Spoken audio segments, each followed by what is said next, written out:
Good morning, dear students. Students, this is the last chapter of your English reader book. And the chapter number is 11. And the name of chapter number 11 is Thailand Cave Rescue Mission Impossible. तो इस story में एक केव है जो Thailand में स्थित है और उसमें कुछ बच्चे क्या हो गए थे, फंस गए थे। तो उन बच्चों को किस तरीके से उस थाईलैंड की केव से सुरक्षित निकाला गया, उस गुफा से उनको किस तरीके से सुरक्षित बाहर लाया गया, यही हम पढ़ेंगे। मिशन इम्पॉसिबल मतलब उस केव से उन जो बच्चे फंसे हुए थे उनको बाहर निकालना ये बहुत ही इम्पॉसिबल था। But how they made it possible, लेकिन उन्होंने इसको कैसे पॉसिबल किया और बच्चों को कैसे बाहर निकाला, वही हम आप इसमें पढ़ने वाले हैं। So let's begin. Different people react differently when faced with a difficult or life-threatening situation. तो कह रहा है कि अलग लोग अलग अलग प्रकार की क्या करते हैं। यदि जैसे आप हैं और आप किसी डिफिकल्टी में फंस गए, किसी संकट में फंस गए, तब आप किस तरीके से रिएक्ट करेंगे। किसी आप हादसे का शिकार हुए, किसी जगह आप फंस गए, तो आप वहाँ पे कैसा रिएक्ट करेंगे। How would you react if your friend got injured or faced a life-threatening situation while trekking, mountaineering or swimming. Writer करा कि यदि आपका कोई दोस्त ट्रैकिंग के दौरान, माउंटेनियरिंग के दौरान या स्विमिंग के दौरान इंजर्ड हो गया, तब आपका कैसा रिएक्शन रहेगा, आपकी प्रतिक्रिया कैसी होगी। Would you wait for others to help, क्या आप दूसरे लोगों की वेट करेंगे कि वो आए और आपके दोस्त की मदद करे। और would selflessly come to his aid, या आप खुद सेल्फलेस होकर उसकी क्या करेंगे, मदद करेंगे, उसकी सहायता करेंगे। What qualities do you think are required in a person to act selflessly. कह रहा है आपके अकॉर्डिंग, ऐसे व्यक्ति आपके अकॉर्डिंग वो कौन कौन सी व्यक्ति में क्वालिटीज होनी चाहिए। मतलब जैसे आप कोई काम कर रहे हो, किसी की मदद कर रहे हो, तो आप उसमें क्या सेल्फलेस होकर काम करिए, मतलब सेल्फलेस हो जाए। ठीक। Do you think you possess this qualities, क्या आपको लगता है कि आपके पास ऐसी क्वालिटी है कि आप लोगों की मदद करेंगे बिना किसी स्वार्थ के परे होकर। Discuss with your partner and in the class, इसको अपने पार्टनर के साथ डिस्कस कीजिए फिर क्लास में। तो let's read the newspaper report and the real life incident of the heroic rescue of 12 young boys and their coach, and how ordinary people from all over the world came together in a remote town in northern Thailand with just one mission to save the children. तो ये जो newspaper report है, ये जो story पढ़ने वाले हैं, ये रियल स्टोरी है क्योंकि न्यूज़पेपर रिपोर्ट में पब्लिश की गई। ठीक, ये कोई इमेजिनेटिव काल्पनिक स्टोरी नहीं है, ये एक रियल स्टोरी है। और इसमें क्या होता है कि 12 बच्चे हैं, 12 यंग बॉयज अपने कोच के साथ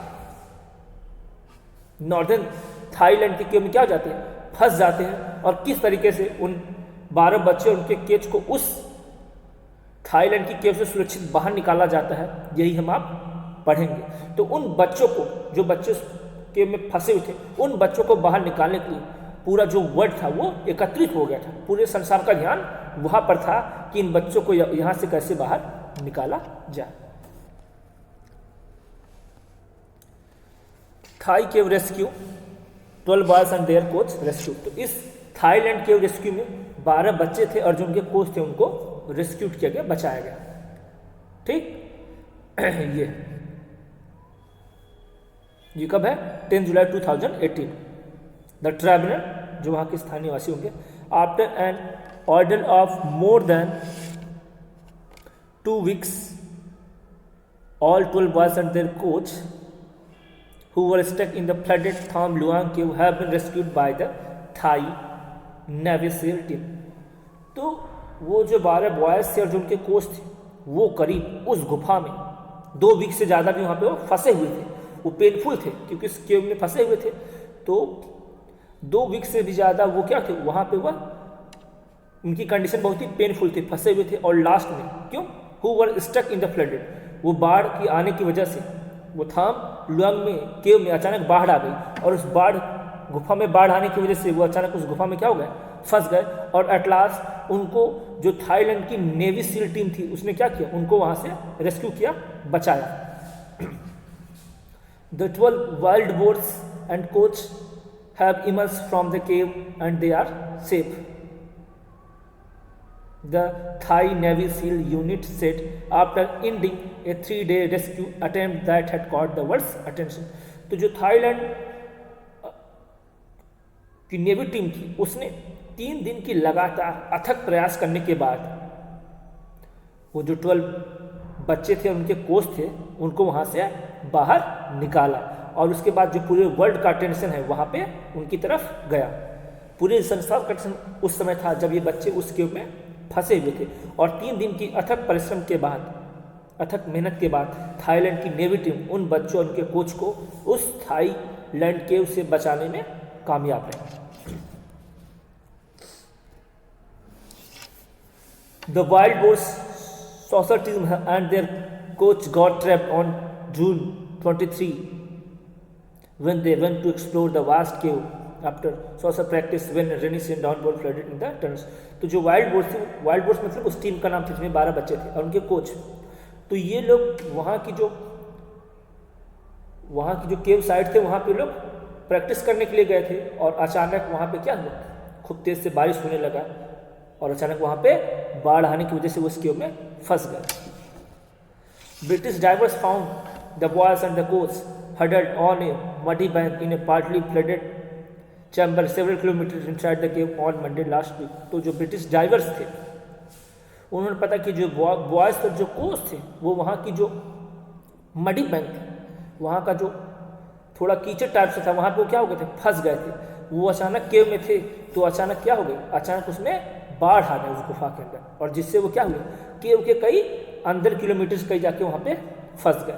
तो कुल मिलाकर वो बच्चे थे वो उस केव में फंस गए थे। रीजन क्या था, अचानक उस गुफा में क्या हो गई, बाढ़ आ गई। People across Thailand and the world have cheered the rescue operation. तो पूरे थाईलैंड के लोग और यहाँ तक कि पूरे संसार के जो लोग थे वो इस रेस्क्यू ऑपरेशन की सराहना कर रहे थे, बधाई दी उन्होंने। And the brave hearts who risked their lives to bring them to safety। और वो जो टीम, थाईलैंड की नेवी टीम जिसने अपने जान पर खेलते हुए इन बच्चों को बचाया था, इनकी भी सराहना चारों तरफ हो रही थी। The news has been greatly by global jubilation and the rescue team have been lauded by world leaders. और ये जो न्यूज़ थी, ये थाईलैंड के रेस्क्यू की, ये पूरे ग्लोबल पे फैल गई थी, पूरे अंतर्राष्ट्रीय स्तर तक सब कंट्रीज के लोग जान चुके थे, और वर्ल्ड के जो बड़े बड़े लीडर्स थे, पूरे देशों के लोग क्या कर रहे थे, उस रेस्क्यू टीम की, नेवी टीम की तारीफ कर रहे थे जिन्होंने इन बच्चों को वहाँ से बचाया था। तो let's start the chapter. It all began with birthday.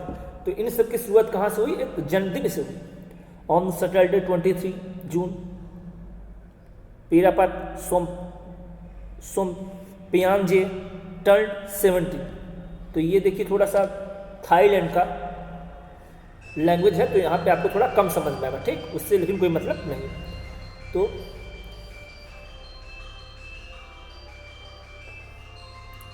23 June Saturday को जो पीरपत सोमपियांजे थे उनकी टीम का जो लड़का था वो कितने साल का हो गया, 17 साल का हो गया। He was out with his friends, the members of the local youth football team, the Wild Boars, and their assistant coach Ekapal A.K. Chentwa। और वो किसके साथ था, वो जो उसकी लोकल यूथ फुटबॉल टीम थी, पीरापत सोमपियांजे अपनी लोकल यूथ फुटबॉल टीम जिसका नाम था वाइल्ड बोर्स, उसके साथ, और उसके कौन थे, असिस्टेंट थे, उसके कोच थे एक अपल ए.के. चेंटवा। तो क्या था, वो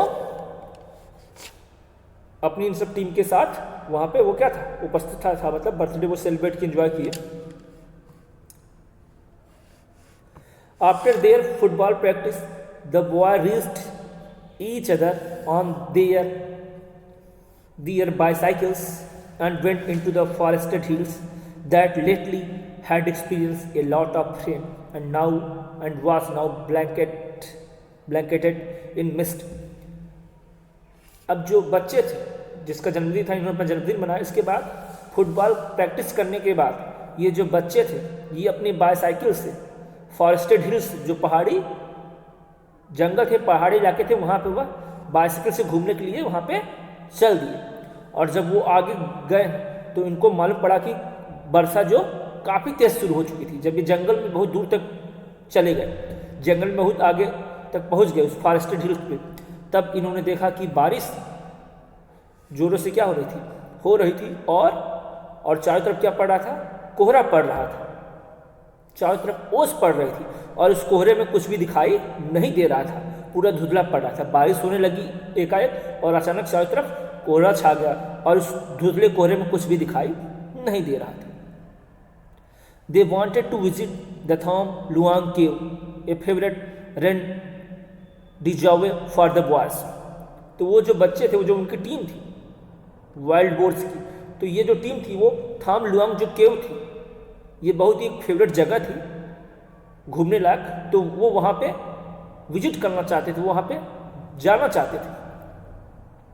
Who loved exploring the mountains towering over मे साई, क्योंकि वहाँ पे क्या है, जो वहाँ पे जो माउंट रेंज है वो क्या है, काफ़ी दूर तक वहाँ पे क्या हुआ है, मे साई के ऊपर फैला हुआ है। Meandering for a distance of 10 kilometers beneath the mountain range that separates Thailand and Myanmar is the fourth biggest Thai cave system. और वो जो माउंट रेंज थी उसके 10 किलोमीटर नीचे जो थाईलैंड और म्यांमार क्या थे, वो एक दूसरे से सेपरेट्स होते हैं, और ये क्या है, ये फोर्थ बिगेस्ट थाई केव सिस्टम माना जाता है। द थाम लुआंग खुन नैंग नॉन, तो ये आपका थाईलैंड का वर्ड है, विच मीन जिसका मतलब होता है the great cave and water source of the sleeping lady mountain. इसका अर्थ है कि उसका नाम क्या है, द ग्रेट केव, महान गुफा, and water source of the sleeping lady mountain. ये जो माउंटेन है इसका शेप कैसा है, जैसे कि कोई लेडी क्या हुई, लेटी हुई हो, कोई लेडी कोई औरत क्या हुई, सोई हुई इस तरह का आकार है। तो जो केव है इसको the great cave and water कहा गया है, ठीक। और यहाँ पे इसका जो आकार है वो जैसे कोई महिला क्या हुई, लेटी हुई हो। नेम्ड, इसका नाम इसलिए ऐसा रखा after a mountain shaped like a reclining woman, क्योंकि इस ये जो माउंटेन का शेप है ऐसा है जैसे कोई महिला क्या हो, लेटी हुई। It is rich in folklore, और यहाँ पे बहुत सारी लोक कथाएं हैं, ठीक। यहाँ के जो बुजुर्ग लोग हैं वो इस पहाड़ी से रिलेटेड, इस हिल से रिलेटेड बहुत सारी जो प्राचीन कथाएं हैं, स्टोरी है, वो अपने बच्चों को सुनाते हैं। And is a popular destination for tourist, और जो टूरिस्ट है, जो पर्यटक है, उनके घूमने के लिए ये बहुत ही अच्छी जगह है। ए local of Thailand describe the caves, तो उस थाईलैंड जहाँ पे केव है वहाँ का जो लोकल निवासी है, लोकल व्यक्ति है, वो इस केव्स को डिस्क्राइब करते हुए कहता है it is dangerous.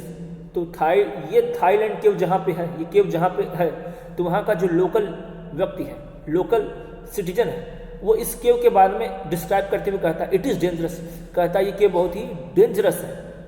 I have heard that people have gone missing in थाम लुआंग बिफोर, और उसने कहा कि मैंने सुना है कि इसके पहले भी लोग, ये जो थाम लुआंग केव थे, जो इसमें जाते थे, इस केव में बहुत सारे लोग क्या हुए, लापता हुए। उसने कहा ये केव बहुत ही डेंजरस है, इसके पहले भी बहुत सारे लोग इस थाम लुआंग केव में क्या हो चुके हैं, लापता हो चुके हैं, गायब हो चुके हैं। Specially once monsoon season starts in July, और उसने कहा स्पेशली जुलाई के महीने में, in the month of July, जब मानसून स्टार्ट होता है, जब बारिश स्टार्ट होती है, तो ये जो केव और भी खतरनाक हो जाता है। The cave become extremely dangerous, it can flood up to 16 feet, और कह रहा है कि जुलाई के महीने में जब मानसून स्टार्ट होती है, बारिश की बिगनिंग होती है, तो ये जो केव है ये बहुत ही ज़्यादा खतरनाक हो जाता है, और इसके अंदर जो फ्लड है वो 16 फीट तक ऊपर उठ सकता है। The best time to visit is between November and April. उसने कहा कि ये जो केव है इसको विजिट करने का जो सबसे अच्छा टाइम वो क्या है, नवंबर से अप्रैल के बीच में, मानसून सीजन में यहाँ पे जाना क्या है, बहुत ही खतरनाक है, क्योंकि यहाँ पे जो बाढ़ के चांसेस बहुत ज़्यादा हो जाते हैं। ये कौन कहता है, वहाँ का जो लोकल सिटीजन है। तो आज यहीं तक, थैंक यू एवरीवन।